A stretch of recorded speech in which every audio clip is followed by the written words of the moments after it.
Good, continue.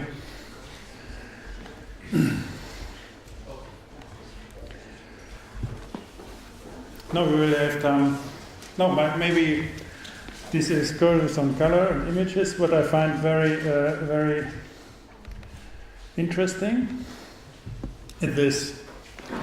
If you have these color circles, and by that you see that you are in 19th century. This is the same time that you had this reception. As you have these models about the receptors RGB. So the interesting thing is how to do a color circle like that. So we make a point.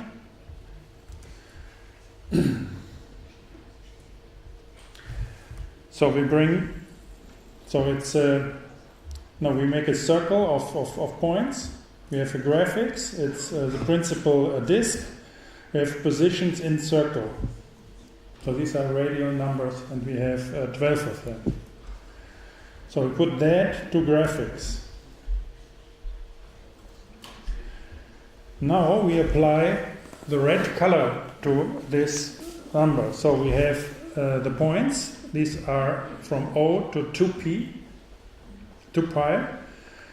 And the disk is at position sine of these points and cosine of these points. The RGB color, red, is on the cosine of these points. And by that, we fade in and fade out with red. That's nice, huh? So, do the same with green and blue, but shifting them by 1/3 of a circle. So do the same, but have 1/3 of a circle. A circle is 2, so it's 2/3 and 4/3 of a circle. And you get this. Just by addition of these numbers.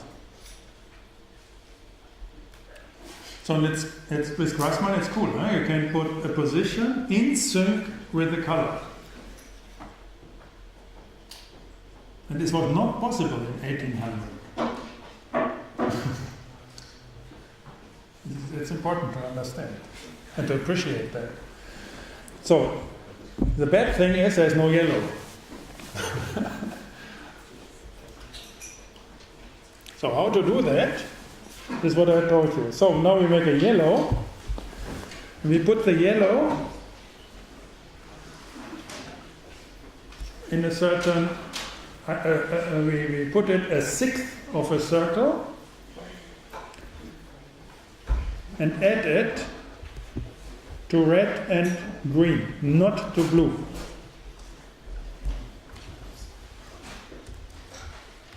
If we do that, we have this circle.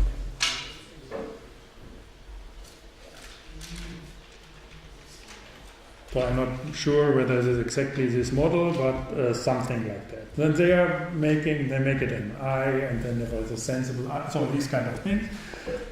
But the interesting is that R, G, and B are associated with the receptors, and yellow is fictional. It's not there.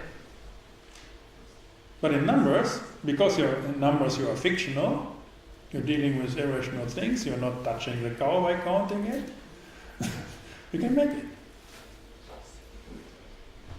Which is most natural. So this simple thing is not there if you have RGB. And say RGB is true because of the receptors.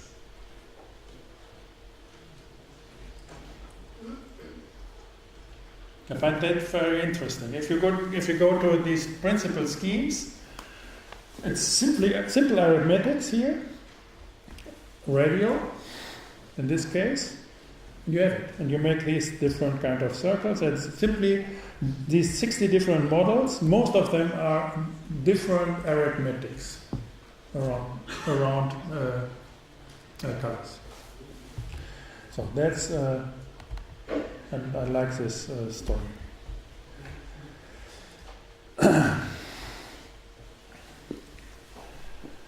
So, now the RGB color space. We'd seen this thing with these infinitesimal plots and functions.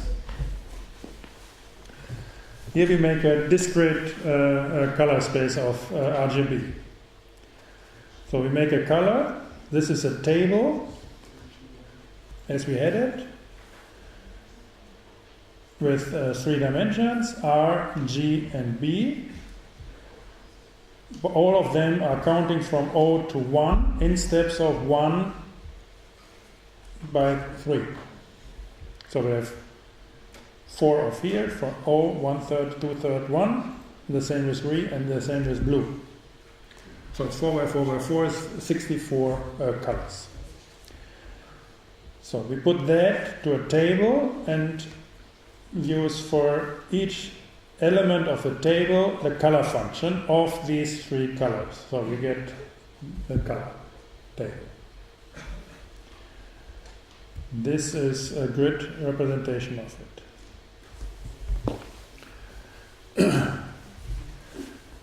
So this is a position of it. So we take the color and the position in this table. So this is the first position, 1, 1, 2. So the second one as a first line, first row, first element. So that, and then you go to from 1, 1, 1 to 4, 4, 4 with these colors, just to get the position in a cube for that. Now we map. Now we go to production. So these maps are always production lines. So we take the color and make these rule and combine an index where to put the color. Now we say another step of a production line. We take the color, we take the position, and say we want to have a color, and then a cube it at this position. Then the next color, cube it, next position, next color, and so on. So this is a production line. Take this result of the production line and make it a 3D graphics, and we are here.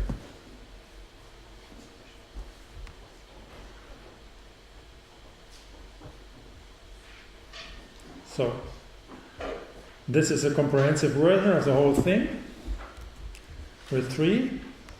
Can change the parameters, and here this is a cube. A solid cube with 6 by 6 by 6 colors. So do the same thing structurally, but instead of a cuboid, take a sphere. And then you're here.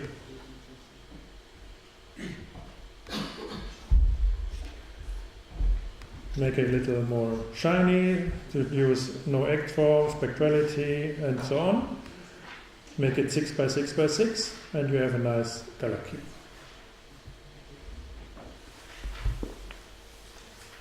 So there's one way to do that. This is the one we've chosen with these functions and with this blending, and this is the one with elements. So this is working with paradoxes. This is the one on the lower side. This is working with infinity. So I can zoom it, and it's working whatever you like. So how to define that? We're using graphics complex, vertex colors, and graphics 3D. So first step, graphics, it's a polygon from 000, 010, 11, 01. So these are the coordinates of a polygon. And then I say the colors of the vertices, so which are the corners, they should be RGB. At the first point, it should be 000. Then it should be 100. Then it should be 110. So it's red, blue, and no green. Then it should be green, and that's it. So in vertex colors, says interpolate in between. So we span a space of two colors, like in principle. Therefore, it's with Goethe, no? And with the HSB formula. So you span colors of certain phenomena, and you simply say in between, within the symmetries of Grassmann. Because you're able to calculate, you can make it smooth. This is what functions are doing. Now we do the same in 3D. So we have so it's the same thing. You see, polygon, but in 3D. And in 3D we don't have two-dimensional points. We have three-dimensional points. And by that, that's very nice that even that the points have the same coordinates like the colors, but the rest is the same. And the result is this, that you're able to turn it, and you're able to zoom, and you're able to move, and so on. So, now I get more coordinates because I want to make a cube. So, these have been the lower level, so it have been the lower edge, face of the cube. And this is the same thing, the upper face, but instead of a 0, I have a 1. So these are my coordinates. So always if you have double things like this and this here, you give them a name. So therefore I gave it a name, coordinates. Then, the same as we had here, we say graphic 3D, it's a graphics complex. We put in the coordinates. Now we have not only one polygon, so we can one polygon. So polygon now refers first coordinate, second, third, fourth coordinate, 1, 2, 3, 4. This is what we had. We have another one, 5, 6, 7, 8, which is a lower face, and this is the upper face. Vertex colors, coordinates, that's it. And here we are.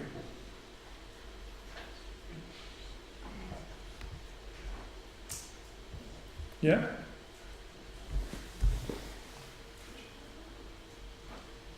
Can play around a little.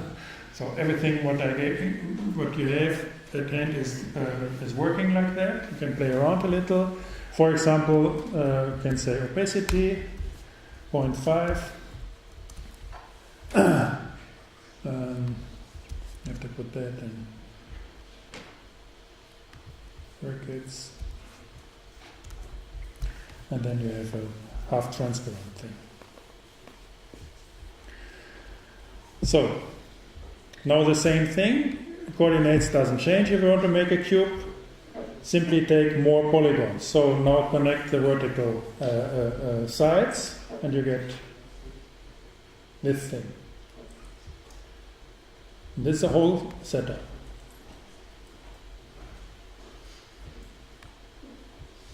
And this is infinitesimal. Beautiful, huh? It's fast and everything. Infinitesimal. So if you're using this chromosity of RGB, then it's absolute smooth in these colors for the human eye. And the resolution of 8 bits per color. Good. This is the same story, but my viewpoint is inside the cube.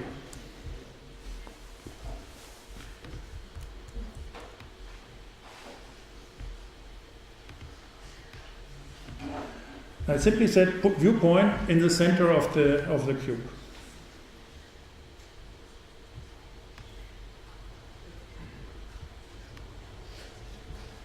This is what they're doing if you have these panoramas. Then virtually to stitch pictures to a circle, to a sphere, or you can have it as a cube with some distortions. And then you put your viewpoint inside, and then you can move around in a panorama. You will have that with images. So we stitch 6 images, and then you have a full-size 360 panorama. So it's nothing but this kind of cube with a viewpoint within. So.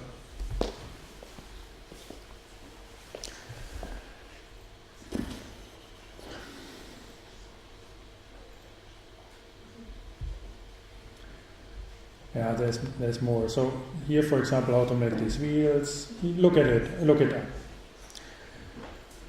So we had color schemes. That's interesting as well.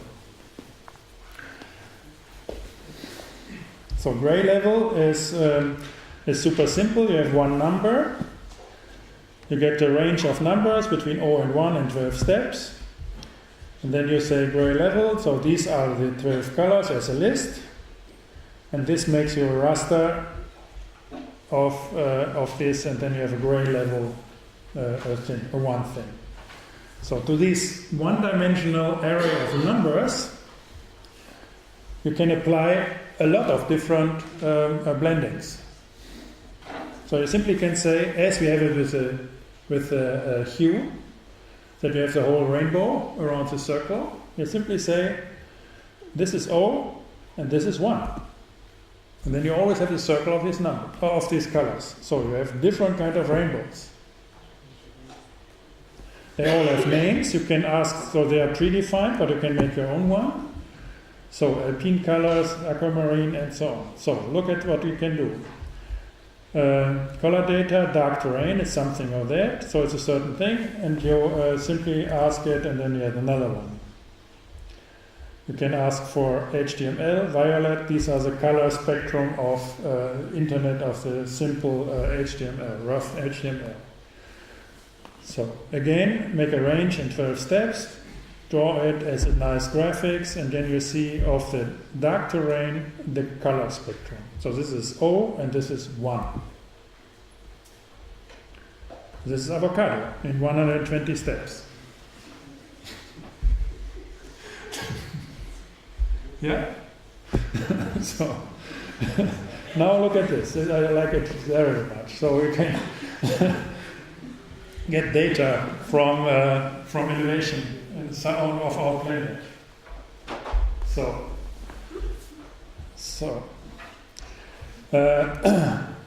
search and region of our planet in meters height. So it's between 950 meters and 3,600 meters. Nice mountain landscape. You will see it. So I rescale it between O and 1. So now O is 950 meters, 1 is 3,600 meters. So I look what it is. It's 1,200 by 1,200 points. They measured 1,200 altitude, so it's too much for us. We simply want a 192. So rescale it as an image, area sample of that. And now we make an image out of this data. That's a map. Clear, huh? You have an array of numbers between O's and 1s. And then the O's is black and the 1 is white. That's a map. So now we have these color data, gray tone, green-brown terrain, and avocado color. This is the same picture in green-brown terrain. It's the same thing like that, but rendered differently. This is the terrain in avocado.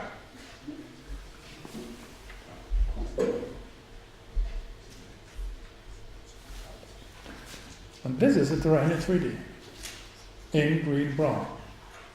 So we can have it in an avocado. If you like avocado colors, you get avocado, and then you get the terrain in avocado.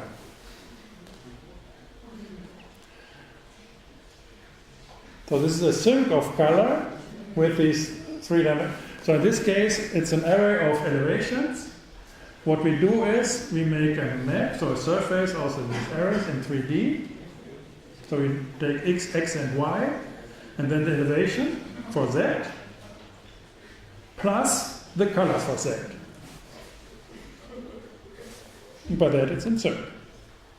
Colors and geometry is in Zurich. That's it.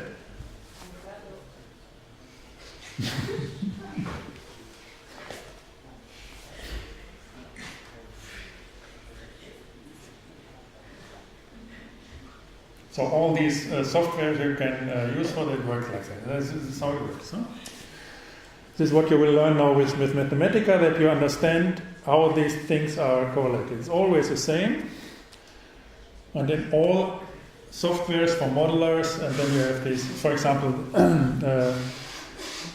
if you want to have a bump, so a textured curly surface in your modeling, that you have a nice surface and get it geometrically a little differentiated. You use a bump map, which means it's simply a black and white picture, and you put it on your area, and then you say plus minus a little, and then you get this kind of relief on top of your model. Then you add a certain map on it, and you get a nice change of colors or of glossiness and so on, and then you have nice things, very fast model. It's always a combination of geometry and colors and pictures and so on. And crisscross change of things. Just numbers, either in geometry or in color. This is how it works. So, we have that.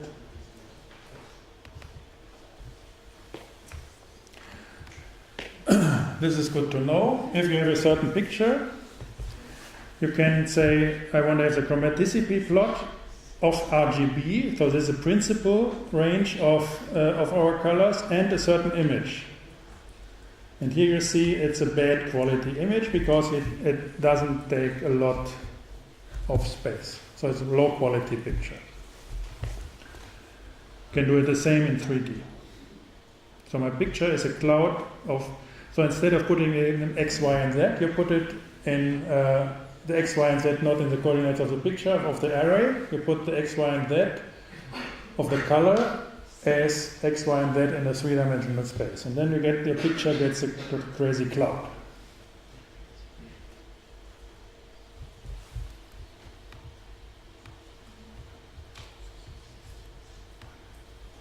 These are my pixels, lost in chromaticity.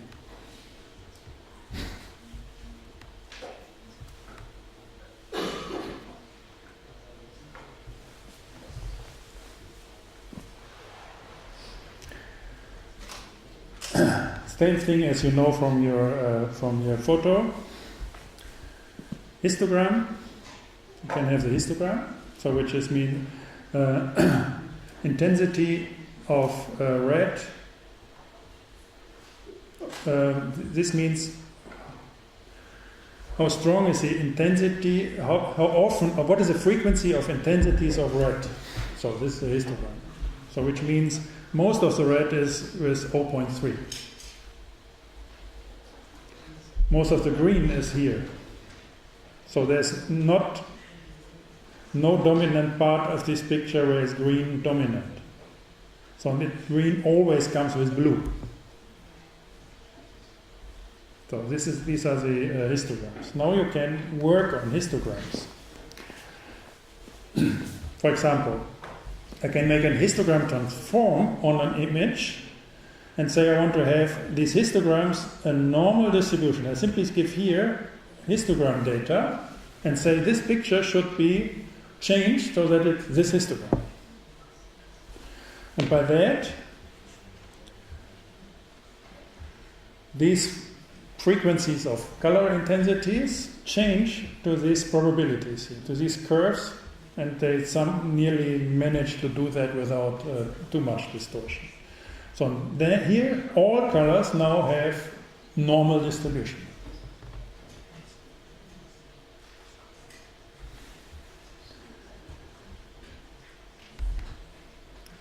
Here's what it's really good for. For example, so this with RGB makes no sense in this thing. Here, for example, we go with a picture to HSB, which means it's hue, the color, it's a saturation, and it's a brightness. So we separate that in HSB, so we have the three grayscale pictures. And then we combine these three pictures. So we take the colors, the color tone, we take the saturation as it is, but we make a transformation on brightness. And we homogenize it. So if you do that, you see this is dark, this is more bright. Here, the brightness all over the picture is the same.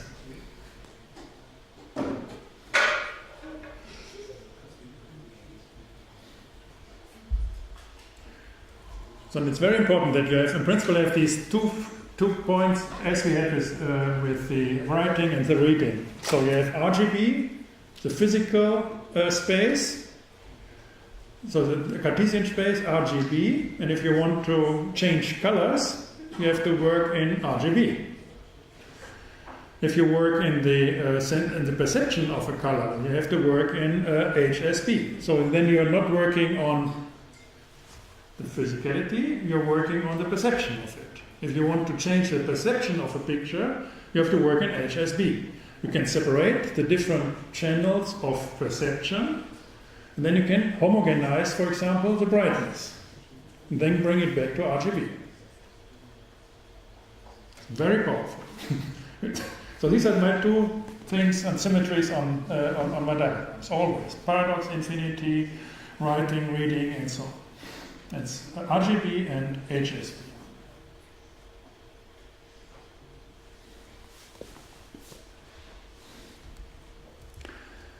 So, this is, for example, super nice. I didn't do it, I copied it. So you have a picture. Here, bad picture quality. You have a painting. Van Gogh or some copy of it, well, I don't know. It's like, well, it's okay. So what you now can do is, this is the bad picture histogram, this is Van Gogh histogram. And you apply it. You say, the histogram of this of my photo should be the histogram of Van Gogh, and you get that. So, this is not this good. Because you want to optimize that, and this is not an RGB problem, it's a problem of perception. Yeah? Now the next step, look at this. If I do the same thing with the histogram on here, on color separation, on lab, this is a perceptive model. So convert the colors, the image, and put it together on the perceptive level. You get this. So it's not only that you can play around like this, it's that you really can say, yeah, this is a kind of okay, but it doesn't help. And if you're doing the same operations with the color schemes, the perceptive color schemes, you get a proper result. Look at this.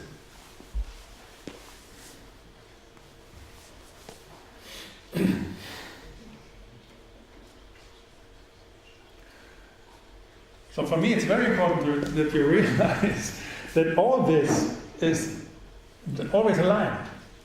The only problem over that is that you understand what color is and how these schemes work in the 21st century. And then do it.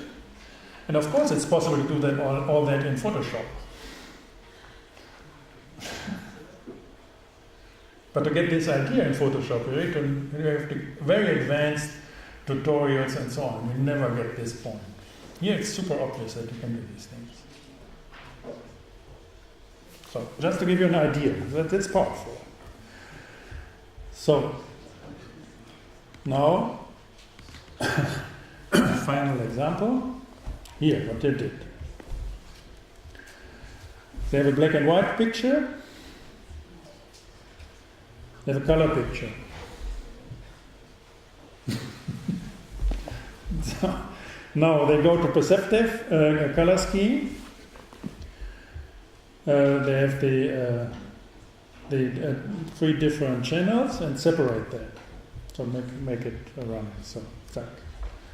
Separated the color schemes. So we take the first in lab, which is I don't know. This is a luminance, and we get the other 2 from this. So then we transform the histogram, the luminance, by shaping the histogram. Now we get a kind of statistical analysis. So we make a filter so that we can say if we have a certain luminance, it's most probable with this from this point in the other picture by synchronized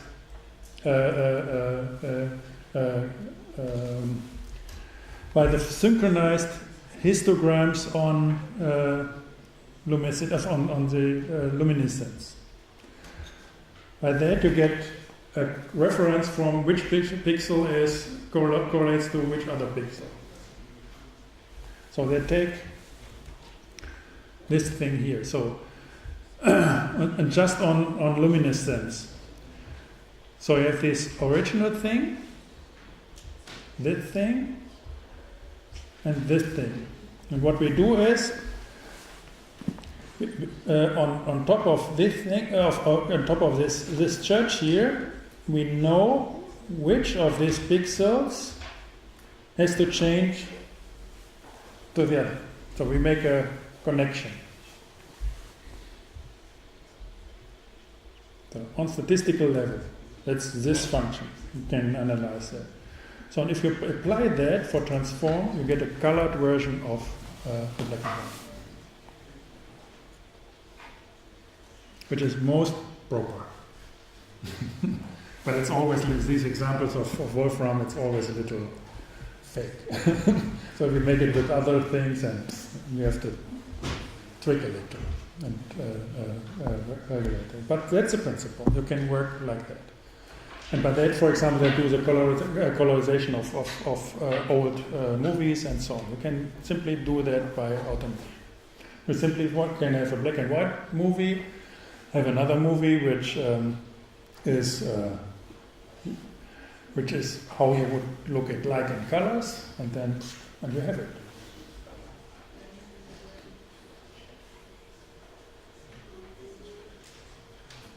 This is what I wanted to show today. So there are again 20 new questions. You can train it with the tool what I gave you with E07, and that's it. Thank you.